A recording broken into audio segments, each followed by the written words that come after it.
لا حضرة النبي المصطفى رسول الله صلى الله عليه وسلم. شؤون الفاتحة. أعوذ بالله من الشيطان الرجيم. بسم الله الرحمن الرحيم. إياك نعبد وإياك نستعين اهدنا الصراط المستقيم صراط الذين أنعمت عليهم غير المغضوب عليهم ولا حول ولا حول ولا قوة.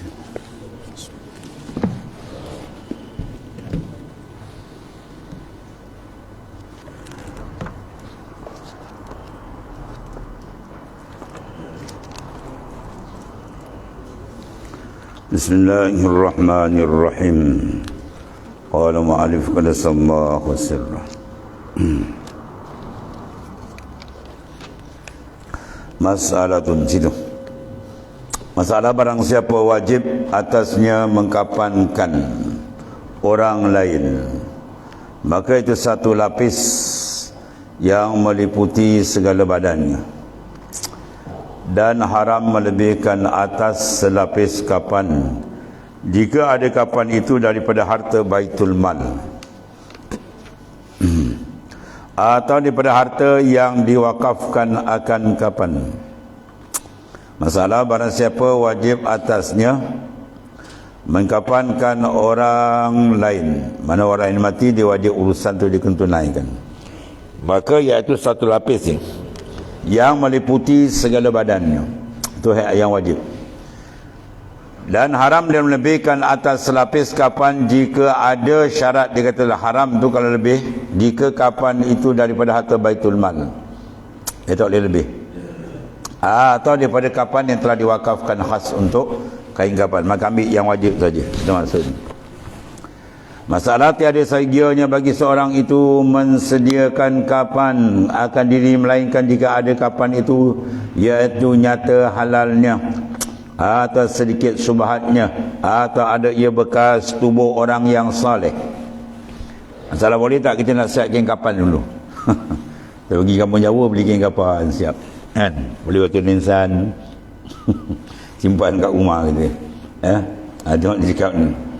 Dia kata tiada saigia bagi seorang itu mensediakan kapan akan dirinya, kan? Melainkan mana boleh jika ada kapan itu nyata halal ni. Ya. Jadi dia yakin kain ni memang betul-betul dia cari sumber yang betul halal. Dia rasa tak ada syubhat, tak ada apa, maka tu yang terelok boleh. Ya, sebab akhir zaman maklum kan. Aqallu ma yujadu fi akhir zaman rizqun halalun wa akhun yusakubi. Aqallu terlampau sedikit sangat didapat pada akhir zaman, kata baginda SAW. Pertama, rizqun halal, rezeki yang betul-betul solid halal, dah payah nak dapat. Itu maksud. Jadi tiba-tiba dia rasa yang dia ni punya kain dia rasa cukup bersih betul ni, maka dia simpan untuk kain kapan, boleh. Masih Hasan Al-Basri, ulama tabi'in, zaman dia kata kalau aku dapat satu buku roti yang betul-betul halal, insya-Allah aku boleh ubat 1000 penyakit. Bermakna apa?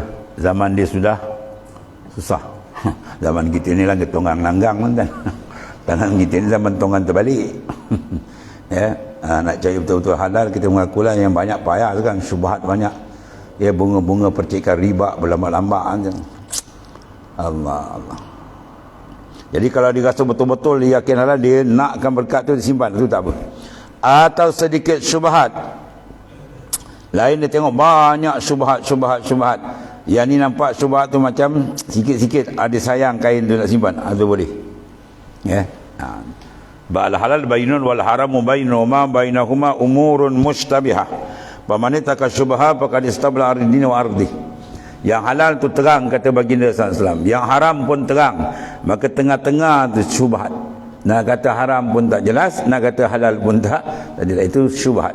Maka barang siapa memelihara benda syubhat, bila benda tak terang dia tinggal. Faqad istabara ad-din wa ardi. Dia telah melakukan istibrak, pembersihan kepada agama dia dan marwah dia dengan Allah Subhanahu wa taala. Ya, dipelihara benda syubhat betul. Dia sekarang dia nampak kain ni sikit syubhat. Disayangannya disimpan, boleh untuk kapan dia. Tu. Atau ada dia bekas tubuh orang saleh. Kain tadi tu pakaian waliullah, pakaian ulama besar, wali kita, tok guru kita misalnya, kita sayang.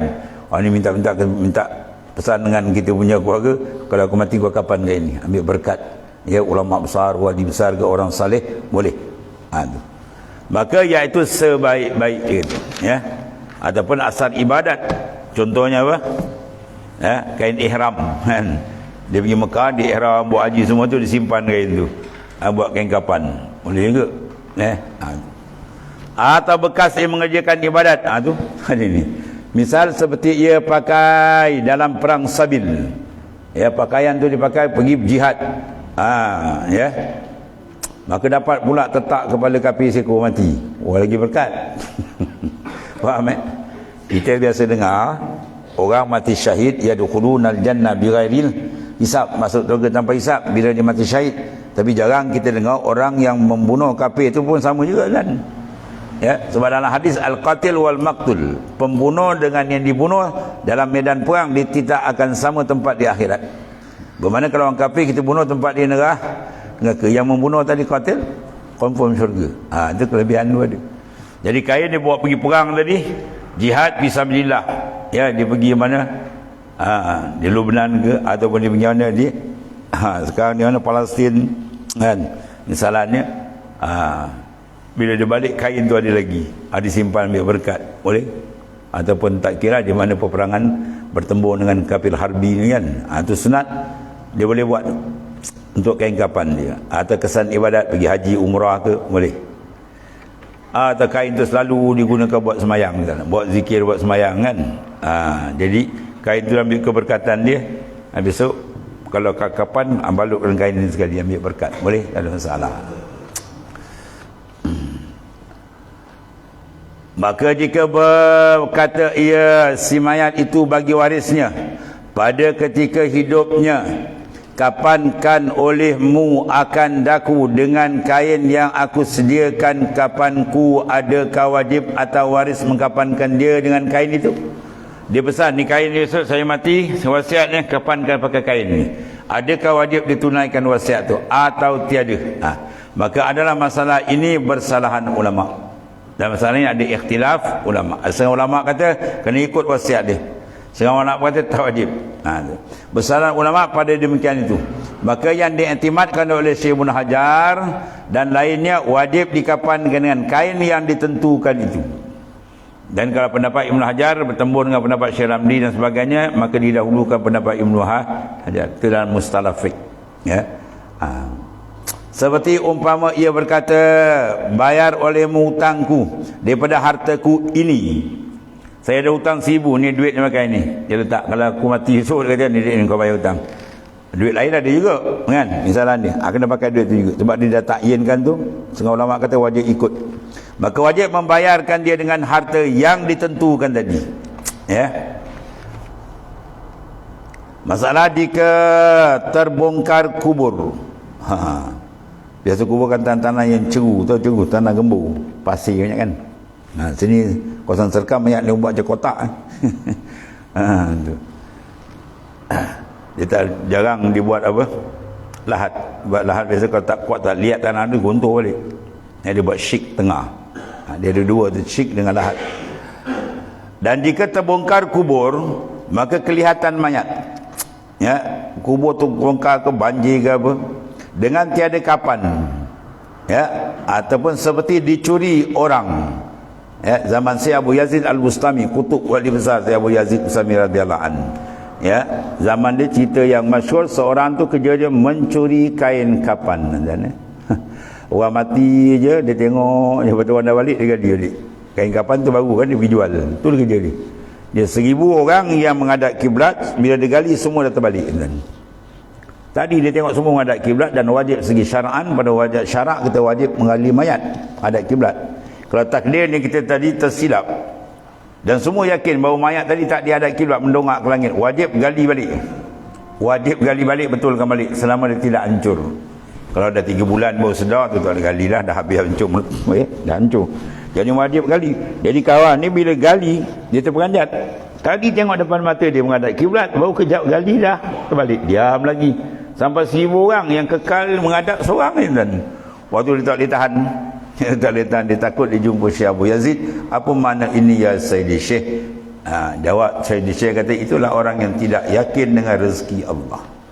Ya, dalam hati kata, aku ni apa nak makan musuh, apa nak makan, oh berat tuan. Ayat terpampang tu, wa ma min dabatin fil ard illa 'ala Allahi rizquha. Tidak ada yang melata temu ke bumi, semua rezeki Tuhan dah jamin. Jadi apa kena ayat ni? Ayat ini menuntut kita supaya jangan ada sedikit pun ragu dengan rezeki Tuhan. Yakin sepenuh. Usaha ikhtiar tu tajuk lain. Tu tajuk syariat. Gilah cari nak cari. Qalbi jangan rosak.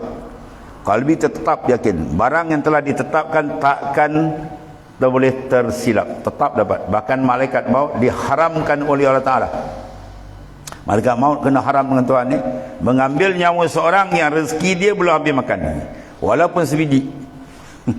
Ya, sebiji makanan, sebiji nasi, walau rezeki telah ditafsis pada azali untuk dia belum habis makan, malaikat maut tu boleh ambil. Punya kuatnya jaminan rezeki. Tapi jaga syaitan pun serang kuat. Syaitan ya'idukumul faqr. Syaitan menjanjikan kamu dengan kefakiran. Ya, kau makan besok apa nak, besok apa nak makan. Terutama dalam bab mengaji agama, lagilah tuan-tuan ni. Kadang kopiah atau kepala putih. Tapi bila hantar banyak agama, besok nak makan apa besok? Kalau hantar nak kau ngaji agama nak makan pasir, cakap tu boleh murtad, tuan-tuan. Bahaya wal'ayazabillah. Sedangkan orang mengaji agama tu lagi dapat satu martabat jaminan dari hadis Rasulullah. Man talabal ilma takaffarallahu birizki. Siapa mencari ilmu Allah Ta'ala, Tuhan jamin rezeki dia. Quran satu, ini hadis khusus untuk orang mencari ilmu. Sebab tu takkan ada orang yang boleh buktikan dia mati sebab mengaji ilmu agama, mati tak makan. Ada? Tak ada, dan memang takkan ada. Tak ada orang mati makan banyak kan. Yang mati makan banyak, perut ulat-ulat. Yang mati tak makan kena mengaji ilmu, tak ada. Tak ada sejarah dan memang tak akan ada. Sebab ada jaminan Rasulullah sallallahu alaihi wasallam. Jadi akhirnya bertaubatlah kawan, dia takut dia. Jadi mana kain tadi dicuri, jadi kita nampak kubur dah dibongkar, atau kubur tu mana berlubang dan terbuka, nampak mayat tu tak ada kapan, seperti dicuri orang, atau sudah hancur, nasib wajib dikapankan pula. Ya, tu nak tunjukkan kemuliaan seorang. Kadang-kadang dalam bertahun sekali terbuka kubur, jasad dia sikit tak luak pun. Tanya-tanya macam-macam. Ada setengah cerita guru Quran, ada setengah daripada guru Quran, tak nak pergi dia macam tu. Maknanya apa? Kelebihan dia. Ada yang seorang tu pula kelebihan begitu juga, pemindahan kubur tak yantur, jasad dia tak yantur. Dia cari-cari cerita, rupanya dia ni cukup memelihara kucing tuan ni. Mana ada kucing tepi jalan, habis dia pungut. Dia pungut, dia piara, dia buat, dia bersihkan. Tu banyak kucing kat rumah dia. Berkat. Kadang-kadang binatang ni haiwan, dia doa kita. Itu keberkatan macam-macam ada. Maka kalau begitu naklah dikapan balik. Maka diambil daripada harta peninggalannya atau daripada orang yang wajib daripadanya nafkah dia lah, supaya kapan balik. Atau kalau tak ada, dia tak ada harta wakaf, atau tak ada juga daripada baitul mal, atau daripada segala orang muslim yang kaya-kaya. Baitul mal pun tak ada, kosong. Cari orang kaya muslimin, pakat ambil sumbangan dia, beri untuk kain kapan dia. Habis. Dan kata Mawardi, kata Imam Mawardi, jika sudah dibahagikan harta peninggalan, harta tarikah, peninggalan dah dibagi, kemudian maka dicuri orang kapan, nak ambil harta tarikah, semua dah pakai paraid, dah tak ada dah. Maka ketika tiada wajib atau waris mengkapankan dia, hanya sunat 2. Ya, di sini sunat saja 2 dikapankan lah. Tapi tak tergamak nak tinggalkan. Syahadan bermula kaifiat yang afdal, menanggung pula akan jenazah tu. Maka adalah pekerjaan menanggung jenazah itu dituntut pada laki-laki. Yang dua perempuan, kalau pikul-pikul dia lepas ni kan. Ya, suruh perempuan laki-laki. Tiada dituntut perempuan dan khunsa memikul keranda tu. Dan kanak-kanak tak dituntut. Maka adalah daripada pekerjaan yang afdal dan kemuliaan dan kebajikan yang mengusung mayat sampai ke tanah perkuburan tu. Dan haram menanggung akan dia dengan kelakuan yang menghinakan. Ya. Dibawa mayat tu tanggung lebih kurang aja, huyung hayang kawan tu terbalik dalam tu, tu toleh tu, kena hormat maknanya.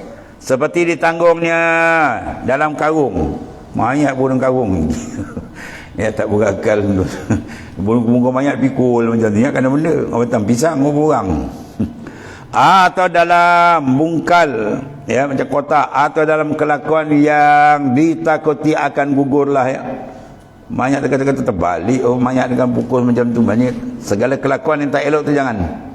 Mesti dihormati dia. Kerana bahawasnya melintangkan bagi kehinaan, ya, bagi mayat tu. Maka tempat haram itu jika tiada ditakut akan berubah mayat dahulu daripada mensediakan dia. Yang kata haram dia mayat elok lagi tak ada apa.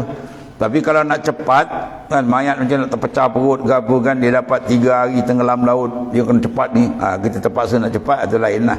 Maka jika dia takut akan berubahnya, kalau lambat ni kan meletup perut dia kan, maka tiada mengapa ditanggung akan dicepat dengan tangan bakat-bakat usung dia cepat. Dan di atas bahu ke, tujuannya pun nak cepat ke bumi kan, supaya jangan berlaku yang tak elok. Dan jika ghalib zannya berubah dahulu daripada disediakan, kita rasa mayatnya sebelum tajhiz ni, rasa kata ni berubah ni kan, maka wajib ditanggungkan dia dengan tangan dan atas bahu cepat. Dan tiada mengapa pada kanak-kanak ditanggungkan dia dengan tangan mutlakan. Kalau anak tak apa, budak kecil kan, meninggal kita pangku itu tak apalah, itu tak panggil menghina. Kalau orang tu biasa kita pakai unggu ni, nampak macam menghina now, kecuali darurah tu lain. Kena takut berubah atau tiada, ya, takut berubah ke tak berubah ke, kanak-kanak tak apa. Kanak-kanak biasalah, kalau orang pangku dokong tu bukan satu kehinaan kan. Dan sunat ditanggung jenazah perempuan dan khunsa dengan satu yang menutup akan dia umpama kurungan, supaya ledang sekalian badan mayat tadi, ya, mana dalam keranda tu lah, ya. Lengkungan mana kita tutup macam kita pakai biasa je lah. Dan haram menutup jenazah dengan kain sutera. Tutup jenazah dengan kain sutera atau benang emas. Dan dikalau jenazah perempuan sekalipun, ya, sini jadi huyala, macam bermegah-megah pula. Tak kira siapa, di sultan ke di raja ke pun kan, sama je dah mati kan. Bermula menanggung jenazah dengan 3 persegi itu afdal daripada menanggung dia dengan 4 persegi. 3 segi jarang ada, ya. Tengok bawah tu, ada gambar dia. Maka rupanya tanggungan yang 3 persegi itu, ini rupanya tu. Jadi maknanya belakang 2 orang macam biasa, depan tu dikuncupkan. Jadi bau orang duduk depan tu seorang, tapi berat orang depan lah. Ya, bau dia, kayu tu tak terbau kanan atau kiri, dia pikul seorang duduk depan, ya, belakang 2 macam biasa. Itu lebih afdal. Tapi kena ampu tengah lah. Kau biar dia seorang tengah yang berat memang dia lepas ni. Maka 2 kayu yang sempit, ya, dihulukan, yang ditaruh kepala mayat pada pihaknya, dan 2 kayu yang pada pihak luas itu dikemudiankan. Mana 2 di belakang, 1 depan. Dan menanggungkan 3 orang laki-laki, yang seorang menanggung 2 kayu mana masuk ke depan, ya, yang di hadapannya, dan dimasukkan kepalanya antara 2 kayu dia, macam gambar raja tu lah, serta dihantarkannya atas 2 bahu dia, ya, dan ia berjalan dahulu. Dan yang 2 orang menanggung, ya, 2 kayu serta dihantarkan keduanya atas kedua bahunya, ya, dan yang 2 orang menanggung 2 kayu itu sebelah belakang, yang macam biasa kiri kanan. Ini lebih afdal. Tapi jarang buat ni, tak pernah tengok lagi. Semua mempat ni. Dan kata Syekh Ibn Hajar dalam Tuhfah, jangan ditanggungkan akan 2 kayu yang di belakang itu seorang. Mana terbalik? Yang 2 depan, belakang 1. Laki-laki dari kerana jika masuk ia antara 2 kayu, tatkala menanggung akan dia, saya tidak melihat ia akan jalan. Itu masalah dia, ya. Dia kalau duduk tengah tak nampak jalan. Lama tu bolong lubang, terbalik mayat juga.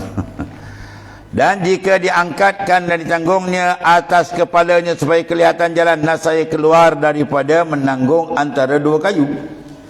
Ya, dia kuat, kan? Satu belakang dia terbalik, yang satu belakang dia angkat di julang itu. Itu dah keluar daripada kata menanggung antara dua kayu. Ya, dia tak panggil tanggung, di julang.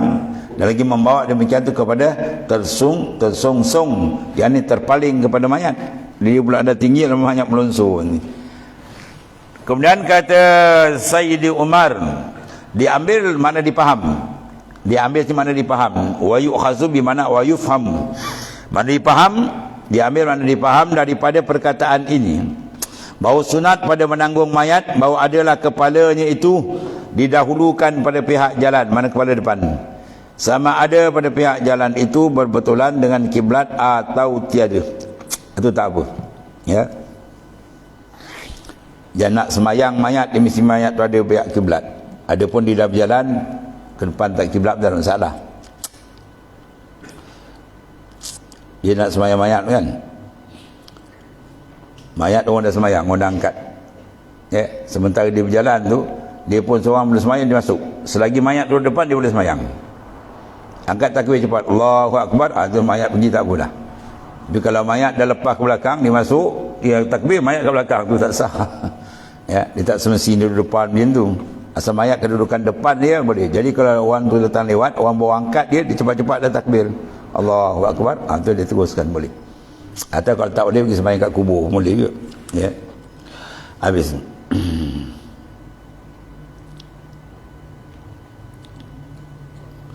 Dan jika lemah yang menanggung di hadapan jenazah, maka ditambahi 2 orang. Biasanya bukan 2 orang, ramai kan keliling tu, terbantu lah. 2 orang laki-laki, seorang menanggung kayu yang di kanan dan seorang menanggung yang di kiri. Dan jadilah 5 orang.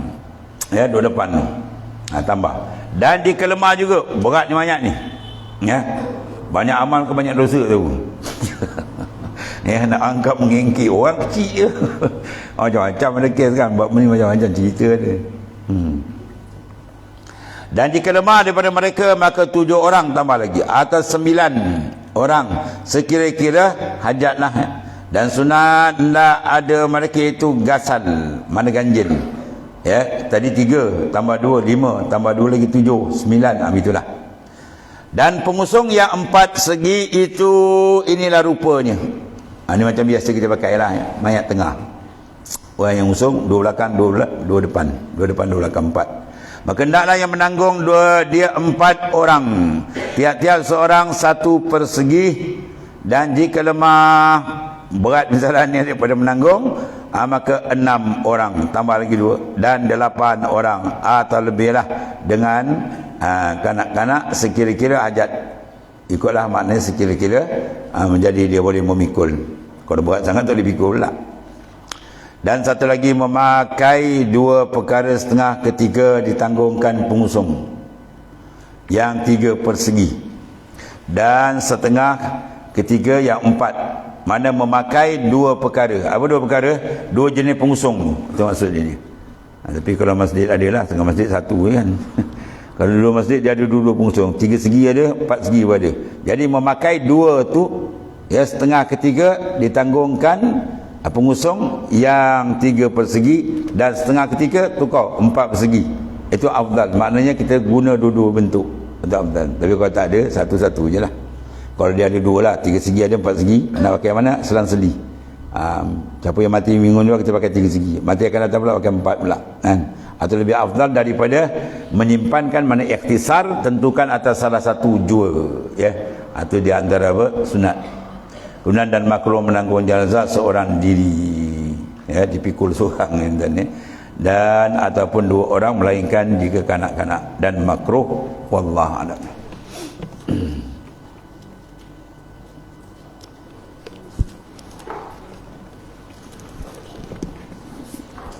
Bismillahirrahmanirrahim. Qala ma'alif kala sallallahu sirra.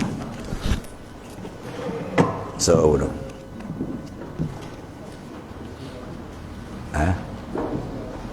Itu 90. 197.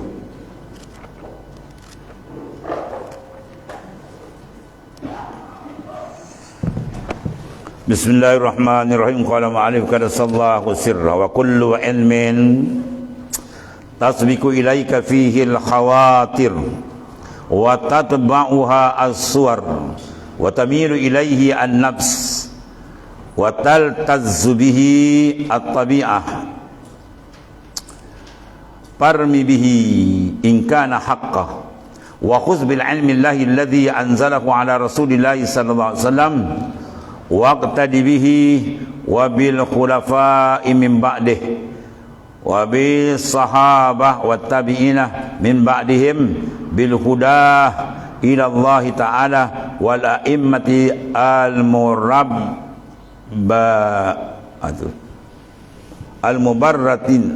mubarri'ina ya min al hawa, mubarri hanya melepas daripada hawa dia.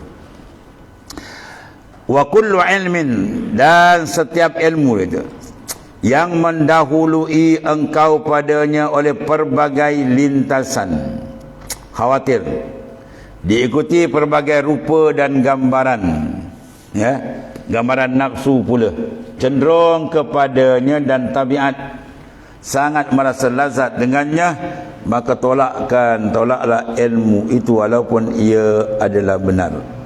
Oleh itu ambillah ilmu Allah Subhanahu Wa Taala yang diturunkan ke atas Rasulullah SAW, dan ikutlah baginda sallallahu alaihi wasallam, khulafa ar-rasyidin itu mana al-mubarri'in, yang dibebaskan daripada cengkaman nafsu, imam-imam mazhab, ulama-ulama besar.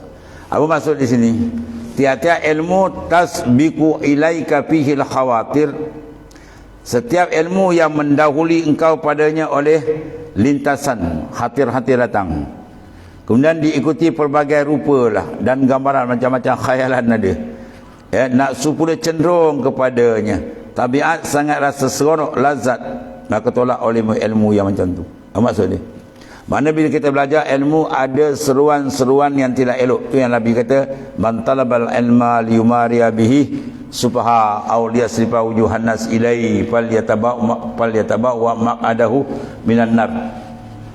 Al alim in qarana al khasya falaka wa illa fa alaika. Al ulama umana banyak ada hadis dalam bab ni. Jadi mana bila kita tuntut ilmu, khawatir datang. Kan banyak kan, oh sekarang ni bagus kita hantar anak mengaji agama. Sebab apa? Mudah besok dia cek kerja. Itu semua niat, dia panggil niat dia apa? Mardud, dia tolak. Kita mengaji agama bukan tujuan dia untuk nafsu kita. Mengaji agama bukan tujuan liumariya bi sufaha, nak tunjuk pandai kita dengan orang bawah dia, atau liyasifa wujuhan nas ilai, nak memalingkan muka manusia kat kita jadi glamour, ya, besok jadi orang alim besar, ramai pengikut, dapat bangga, hebat orang, oh itu semua neraka jahanam tempat itu. Fal yatabawwa maq'adahu minan nar, sediakan tempat duduk dalam neraka jahanam, Nabi kata. Ya, sebab ilmu ni benda yang besar, jangan dikotorkan dengan sebarang niat yang mengotori dia. Semata-mata kita menuntut ilmu kerana Allah Ta'ala. Tujuan kita apa? Wajib mengeluarkan diri kita daripada kejahilan, bahaya kejahilan. Tujuan untuk ilmu dan untuk beramal dan untuk mencari keridaan Allah, itu saja. Jangan lebih daripada itu. Ya, Tuhan nak bagi keridaan tu soal lain. Ya, soal lain. Sebab dalam Quran bersebut, wa man util hikmah faqad utiya khairan katsira wa man yu'tal hikmata. Pada siapa yang terberikan hikmah, mana ilmu agama, faqad utiya khairan katsira, maka Tuhan beri dia kebajikan yang banyak. Ya, maka setengah ulama tafsir menafsirkan kadang di dunia lagi Tuhan beri. Itu mana Tuhan beri, kita jangan niat. Ya, kita buat kerja kena dia nak beri, tu bukan urusan kita. Dia nak bagi banyak ni, tak nak bagi ke nak simpan akhirat, itu hak dia. Kita jangan campur. Itu bukan hak kita. Hak kita ialah izharul faqr, izharul ubudiyah, menzahirkan kehambaan kita. Maka dalam untuk ilmu secara wajib, semua umat Islam diwajibkan kita sekurang-kurang fardu ain tu kena mengaji. Jadi kita belajar tadi, tujuan dia bukan untuk bermegah-megah, tujuan dia untuk mendampingkan diri pada Ta'ala. Lepas tu Ibn Atta kata, al-ilmu in qaranatu al-khasya falaka wa illa fa'alaika. Dalil dia, niat kita betul tak betul, situ ada tanda dia. Al-ilmu in qaranatu al-khasya, ilmu yang kita belajar membawa kepada gerun dengan Ta'ala. tu falaka, ilmu tu bermanfaat kamu. Wa illa fa'alaika, jika tidak dia belajar ilmu kitab besar-besar tapi tak ada rasa gerun dengan Tuhan, dia seronok pula nak berdebat, nak apa semua, dia jadi benda lain. Ya, dengan ilmu tu jadi cari kemasyhuran kan, dan sebagainya, maka fa'alaika itu memberi mudarat kepada kamu. Ya, kalau niat dia ikhlas diguna lam lil manfaah. Kalau diguna ala lil mudar, mana memberi mudarat. Ya, ilmu ni penting tuan ni. Allah.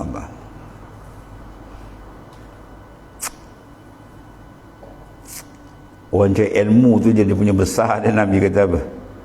Man a'ana talibal ilmi walau bisyurbati ma'in a'tahu Allahu kitabahu biyaminih. Ya, siapa yang membantu orang menuntut ilmu, tak kira secara umum ke khusus ke dia mengaji ilmu agama, kita bantu dia walau seteguk air, maka Allah Ta'ala akan beri kitab suratan akhirat dan tangan kanan. Bagaimana kalau kitab suratan dia beri tangan kanan, itu tanda ahli jannah, atau lagi depan tu ahli jannah. Kalau dia beri pada kiri atau lagi belakang, ambilnya pum belakang, itu pum ahli neraka, wa'alaikumsalam. Jadi walaupun dia beri seteguk air, tak kira yang dibantu tu orang lain atau anak dia sendiri, anak dia bantu agama, dia bantu kan. Tiap-tiap dia satu singgit atau sen tu dikira besar di akhirat. Sebab tu dalam perdilat ni kita bagilah, orang mana betul ilmu di mana-mana pun kita bagi sikit banyak pun supaya mengambil keberkatan dan fadilat tadi. Berarti Imam Nawawi sebut dalam Azkar, mana-mana kelebihan yang kau dah jumpa daripada Quran dan hadis Nabi, kelebihan amalkanlah walaupun sekali, supaya bila pergi akhirat kita tak ketinggalan. Bab ni kita dapat, bab ni kita dapat. Takut yang ni tak buat, yang ni terlupa, yang ni tak sempat, kosong kan. Rugi mana ya. Dalam bab ilmu ni memang cukup besar kelebihan-kelebihan, sebab dia nur, dengan adanya sinaran nur, tapi jaga tinggi kedudukan, dan kalau tinggi, kalau jatuh pun tinggi jatuh kan. Dia naik atas, kalau dia jatuh, orang kalau panjat pokok kelapa 70 kaki, dia jatuh berapa kaki? Dia kata jatuh 2 kaki. Memanglah saya 2 kaki. Itu buat lawyer buruk. Dia jatuh 2 kaki, saya 2 kaki. Dia naik 70, jatuh 70 kan. Manakala tinggi martabat, jaga betul. Lagi tinggi lagi kena jaga betul. Kalau jatuh lagi parah. Itu maksudnya. Jadi oleh bidang ilmu ni besar, dan jaga betul-betul niat. Kita niat semata-mata menuntut ilmu tu kerana Allah SWT, bukan kerana yang lain. Ya, begitu juga ulama. Tunggu saya tidak tahu ulama tu kan, dia pergi mengajar tu, dia duduk kat pintu rumah dia, nak keluar tu termenung beberapa masa. Dia datangkan ayat-ayat tu. Ya, atamuruna an-nasa bil birri wa tansawna anfusakum wa antum tatluna al-kitab afala taqilun, dan antara dia. Atamuruna an-nasa bil birri, adakah kau suruh, kau panggil, kau ajar manusia buat kebaikan sedang kau sendiri lupa. Ya, wa antum tatluna al-kitab afala taqilun, mu tak baca kitab, kau tak berakal ke? Tu ayat Quran. Mana menegur orang yang nak mengajar ilmu, nyampai ilmu, jangan kau suruh orang beramal, kau sendiri tak beramal. Itu maksudnya ya. Maknanya seimbang dua tu. Mencari ilmu pun cantik kerana Allah, yang memberi ilmu pun sedikit banyak pun kerana Allah. Baru dia masuk lain yang betul. Kalau tidak, dia masuk terperangkap ni. Sebab syaitan ni jahat, nafsu pun jahat. Tempat yang besar-besar ni dia kacau banyak. Pusing-pusingkan niat kita dan sebagainya lah ya. Kemudian mutaba'atuhum tusallimuh min syukuki wa zununi wal awhami wal wasawis wal da'awi al-kazibah al-mudillah anil hawa'i wal haqa'iq wa haqa'iqi wa hasbuka minal ilmi an-nafi' al-ilmu bil wahdaniyah wa minal ilmi mahabbatullahi wa mahabbatu rasulihi sallallahu alaihi wasallam wa mahabbatu sahaba radhiyallahu anhum wa i'tiqadul haqqi li jamaah. Kemudian mutaba'atuhum, mana mengikut gulungan ini ya, siapa gulungan minan nabi wa siddiqi wa syuhada'i wa salihin, ya nabi, ulama sahabat, ya semua ni gulungan yang menyelamatkan engkau daripada keraguan, sangkaan buruk ya. Kalau kita mengikut betul-betul perjalanan yang ditunjukkan oleh baginda sallallahu alaihi wasallam dan khulafa ar-rasyidin dan para sahabat dan para tabi'in, mereka semua dapat jaminan Nabi sallallahu alaihi wasallam. Segi masa kurun dia dijamin ya.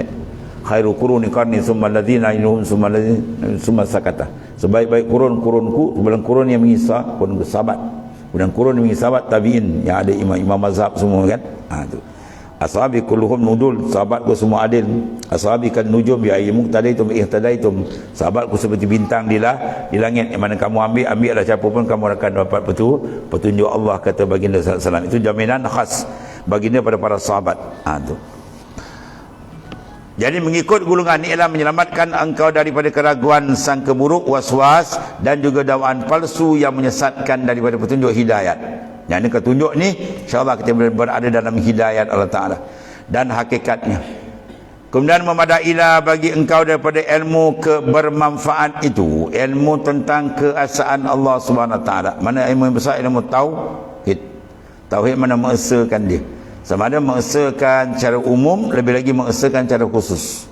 Ya, mana mengesakan Allah Taala, membawa kepada terangnya makrifat kita dengan dia. Dan bila terang makrifat kita dengan dia, mewajibkan mahabbah, kasih mesti adanya. Kalau orang tu kata makrifat, dia tak kurang kasih tuan, dia belum lagi. Dia kalau dia makrifat benar, memang menggila kasih dan rindu yang kuat. Kerinduan yang kuat membawa kepada apa?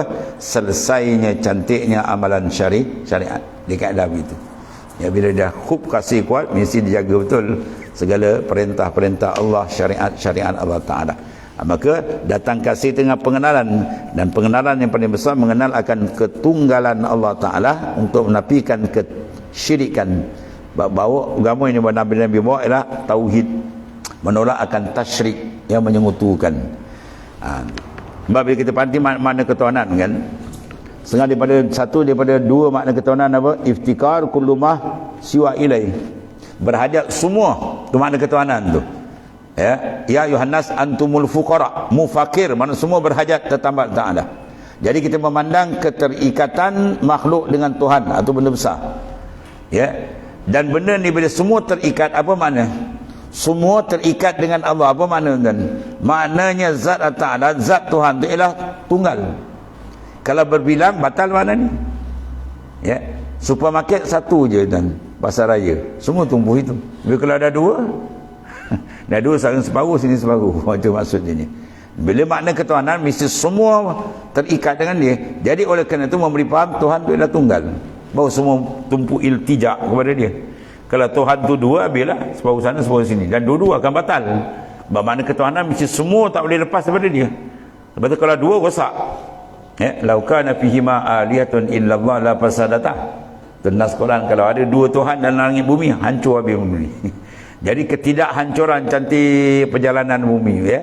Siang malam bertukar cantik, itu menunjukkan ahad, ketunggalan dia. Dan perhatilah ketunggalan Tuhan dalam setiap kejadian dia. Lepas tu kita tengok langit, nampak ketunggalan dia. Tengok laut, tengok last sekali tengok diri kita sendiri. Wa fi anfusikum afala tubsirun. Pada diri kamu tak lihat kan? Manakala tak tunggal takkan ada kita, takkan ada makhluk. Jadi kewujudan makhluk menunjukkan apa? Wahdaniyah, ketunggalan Allah yang maha dahsyat, yang maha hebat. Itu maknanya. Allah. Dan dia akan membawa kepada apa? Mahabbah kepada Ta'ala. Bila kita kenal semua dari dia, semua dengan dia, tak ada siapa lagi melainkan dia, dan pemberi yang paling hebat, yang kasih sayang, maka tambahan hati itu akan kuat. Dan bila ada mahabbah, dia akan bawa kepada al-ishq, kerinduan. Dari kerinduan telah baru dibuka rapatul hijab, dibuka kalbi kita betul-betul mengenal dia. Ketika itu baru dirasakan lazat yang sebenarnya, ya. Habis. Dan satu lagi, wa iza aratta an yakuna laka nasibun mimman li awliya illahi ta'ala fa alayka birrafdhin nasi jumlatan illa man yadulluka ala Allah ta'ala imma bi isyaratin sadiqah aw bi a'malin sabitah la yanquduha kitabun wala sunnah farfa' himmatak ilal maulak washtagil bihi duna ghairihi. Itu kaedah besar tadi. Wa iza arata an yakuna laka nasibun mimma li awliya illa ta'ala. Apabila engkau ingin mendapati, memperolehi satu habuan daripada perkara yang dikurniakan kepada para waliullah, mana kurnia makrifat yang Tuhan beri, masya-Allah, hebat kepada awliya. Kalau nak, dia kata lazimkan ke atas semua menolak sekalian manusia, melainkan mereka yang memberi petunjuk bagimu atas jalan Tuhan. Mana i'tizal tu maksud dia, yang mengasingkan diri, kecuali kita bercampur dengan orang yang boleh bersama-sama berjalan menuju Allah Ta'ala, terutama murabbi, ya, orang yang mana kamu lihat dia kamu ingat Tuhan, itu lagi besar, ya. Khairukum man zakarakum billahi ru'yatuh wa zarakum fil ilmi mantiku, orang yang bila kamu lihat dia kamu ingat kebesaran Tuhan, dan yang keluar pada mulut dia adalah kalam-kalam Allah Ta'ala. Itu satu. Kemudian semoga dengan isyarat yang benar dan amalan-amalan yang sabit yang tidak ditolak oleh kitab dan sunnah, dan kita beramal tadi amalan yang tidak membatalkan oleh kitab dan sunnah, mana amalan kita jangan bertentangan dengan kitab dan sunnah. Itu.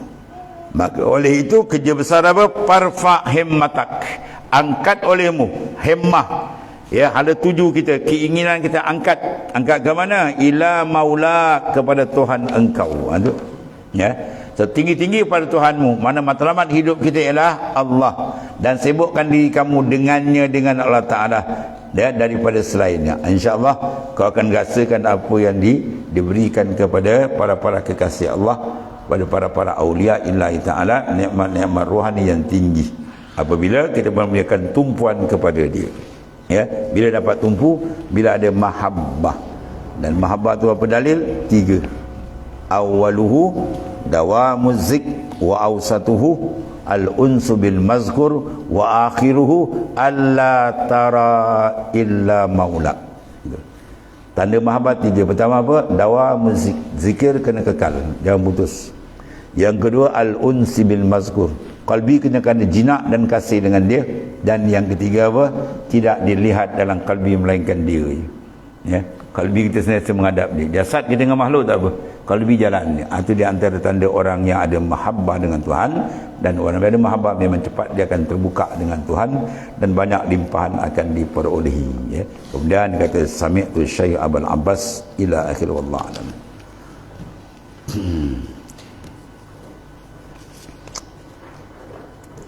Sami'tu, satu lagi tuan ni. Ini power sikit ni. Ini tuan bawa balik. Sami'tu Syekh Abul Abbas Al-Mursi yaqul, apa dia kata ni? Ni Ibn Atak punya guru, ya. Dia bersumpah, tengok tuan ni.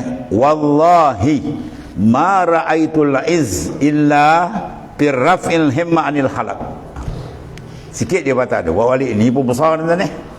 Ni guru Ibn Ata'illah As-Sakandari. Dia kata apa? Sami'tu Syekh Abu Abbas Al-Mursi, aku mendengar Syekh Abu Abbas Al-Mursi berkata apa?